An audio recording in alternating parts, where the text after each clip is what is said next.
वैराग्य का स्वरूप लोक परलोक के किसी भोग में राग न रहना। जगते भयो फिरे वैरागी, श्री वृंदावन रस में अनुरागी।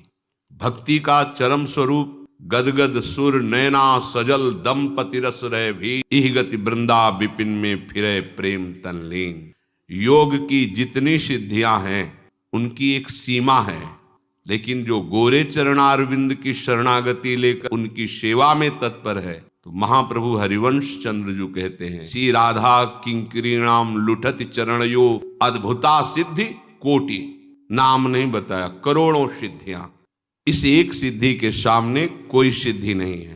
प्रिया प्रीतम के मन की बात जानकर उनकी सेवा में मगन रहना। मन मन की रुचि जानी नेह विधि अनुसर। ये सिद्धि बड़े बड़े ईश्वर कोटि के महापुरुषों में भी नहीं है कि हमारे श्यामा श्याम के मन में क्या चल रहा है ये बात जान सके। बड़े से बड़ा योगी प्राकृतिक पांच भौतिक शरीरधारी के मन की बात जान सकता, लेकिन हमारे प्रिया प्रीतम के मन की बात ये केवल सहचरियों को ही सिद्धि प्राप्त है, किसी और को नहीं। इस सिद्धि की समानता करोड़ों सिद्धियां नहीं कर सकती। सब सिद्धियां हाथ जोड़े खड़ी रहती हैं प्रियादासियों के सामने।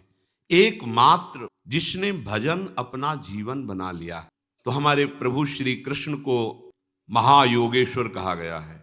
योगींद्रों मुनींद्रों के गुरु कहा गया है। योगींद्र मुनींद्र, जैसे भगवान शंकर से बढ़कर कोई योगी राज नहीं है, श्री सुखदेव जी से बढ़कर कोई मुनि नहीं है। योगींद्र मुनींद्रों के भी परम गुरु भगवान श्री कृष्ण हैं, इसलिए इनको महायोगी राज कहा गया है।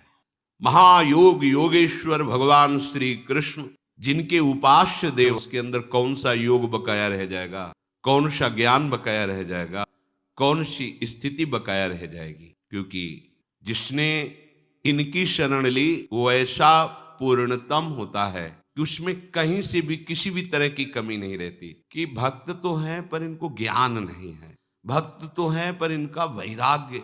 वैराग्य का तात्पर्य कपड़ा उतार के घूमना नहीं है। वैराग्य का तात्पर्य शरीर का ही राग नष्ट हो जाना। अब ये कैसे जानोगे भाई? कपड़ा उतार कर फटे पुराने कपड़े पहने तो दिखाई दे रहा है, लेकिन उसने स्थूल सूक्ष्म कारण तीनों शरीरों का ही त्याग दिया, ये कैसे जानोगे? ये तो स्थिति प्रज्ञ ही जान सकता है, दूसरा थोड़ी जान सकता है। ये वैराग्य प्रभु प्रदान करते हैं। कुटुम देह ते जाए छूट सब ही विधि नातो, सब ही विधि नातो। ये प्रभु का आश्रय और स्मरण। प्रभु कह रहे हैं मेरा भक्त युक्ततम होता है, सबसे श्रेष्ठ होता है। जो ऐसा भक्त होता है उसे योग भ्रष्ट होना ही नहीं पड़ता। पीछे जो चर्चा हुई कि अंतिम समय भगवत स्मृति नहीं हुई, किसी वासना का आदर हुआ या कुछ हुआ, वो अभी भक्ति भावना में नहीं उतर पाया, तब ऐसा हुआ है। अगर वो पूर्ण भगवत आश्रय लेकर के भजन की ऐसी शैली जिसमें अन्य कहीं कोई मिलावट नहीं है, बड़े महिमा की बात कह रहे हैं कि किसी भी कारण से उसका मन अंतिम समय प्रभु से हट गया, अत्यंत पीड़ा या किसी भी कारण से, उसे योग भ्रष्ट नहीं होने देंगे।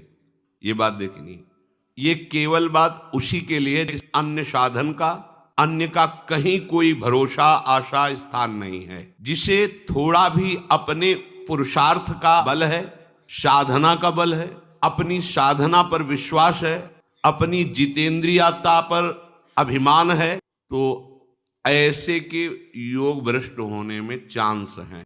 लेकिन जिसने केवल भगवान का भरोसा, केवल प्रभु का बल, केवल प्रभु ही अपने हैं ऐसा माना है, और अंतिम समय उसका मन हट गया किसी भी कारण से, तो कह रहे हैं कि अत्यंत पीड़ा या बेहोशी या किसी भी कारण से वो प्रभु को भूल गया, अंतिम फाइनल होता है।